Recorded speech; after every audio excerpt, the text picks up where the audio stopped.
Hello, hello. Yep. We're live. So I really,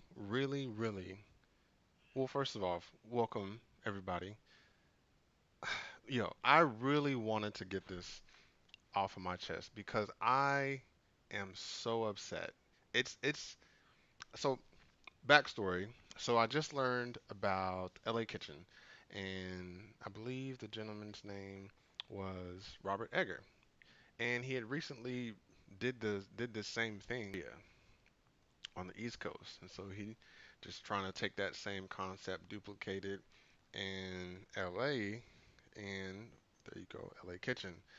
And I had first heard about this on a podcast. It's the How We Run podcast. And this was an old episode. This is like back in 2018. But when I heard it a couple weeks ago, I was like, man, like I want to use this as a case study for Areas to Do for America when I'm putting together proposals, when I'm talking about how we can implement different solutions and all these different things. And come to find out today when I decided to do some more research before I start to just say, hey, these people did this, they had to close. They had to close, and I'm so upset. And so the first thing I did was I was like, well, nonprofit did so much right, but we still couldn't raise enough money to survive. And I know, like with nonprofits, not all of them are using as much money as they can for what they say. The way the title of nonprofit, and we just look at it as a form of an effort or a service, regardless of if it's a nonprofit service or a for-profit service, the the efforts to solve these issues for people today are needed. I'm gonna know that's a deeper discussion. Okay, so here's why I'm mad. And I brought up the issue about the money and like not using money right because that's when you really get into funding, right? And nonprofits, most the traditional models, you raise money to keep yourself going. And Mr. Edgar's model was brilliant. It just made sense. And the thing I remember the most from the podcast, it was, hey, give me all your problems. Like I'm gonna take, what did he say? Criminal offenders, uh, youth on the, what was it? What kind of youth?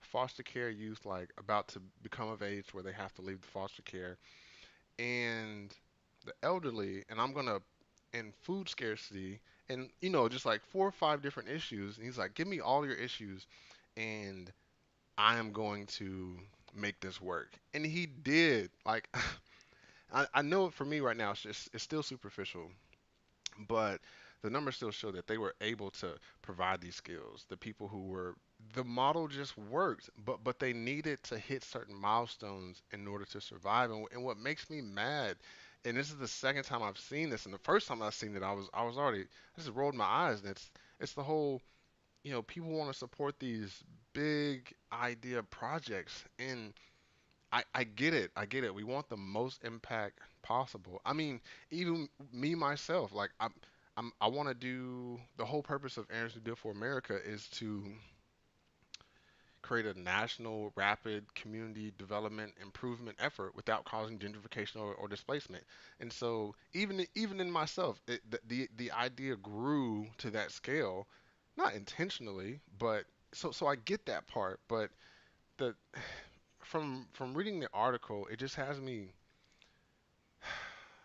it has me so frustrated and flabbergasted that some of the issues, like one of the reasons he wasn't able to be, from what I understand, he wasn't able to keep it running was, he just wasn't able to secure the necessary contracts because he was combining nonprofit effort, doing some sort of social good, with a for-profit to balance out, maybe not necessarily needing to have to raise millions of dollars every year, although raising the millions of dollars could help enhance what was already going on. So it's not like it would hurt, but the less you have to rely on getting money from other people, the better. And I really feel like they were on their way to do it, but without